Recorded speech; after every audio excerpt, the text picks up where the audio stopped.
జాగ్రత్త వీటి మీద కొత్తాయి.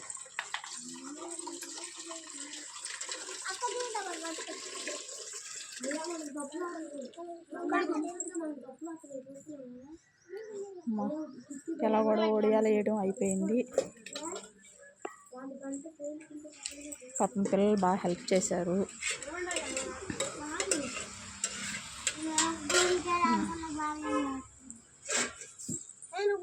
ఏం చేస్తున్నారా మీ ఇద్దరు?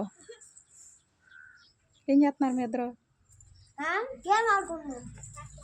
సిగ్గు లేదు, మేము ఎంత పని చేస్తుంటే హెల్ప్ చేయకుండా గేమ్లు ఆడుకుంటున్నారు. అమ్మాయిలు చేసే పని కాబట్టి మేము ఖాళీగా కూర్చున్నాం. అమ్మాయిలు చేసే పని అబ్బాయిలు చేసే పని అని వేరువేరుగా ఉంటాయా? ఎందుకుంటే బట్టలు ఉతకాలి. అబ్బాయిలు ఏమో న్యూస్ పేపర్లు చదువుతారా? కరెక్ట్గా చెప్పారు. పెద్దోళ్ళు అలాగే చెప్తారు. నువ్వు కూడా ముసలివాడువా? పెద్దోళ్ళు అమ్మ. పిల్లలు ఏం చేస్తారు మరి? ఏ పిల్లలు? నువ్వు మగ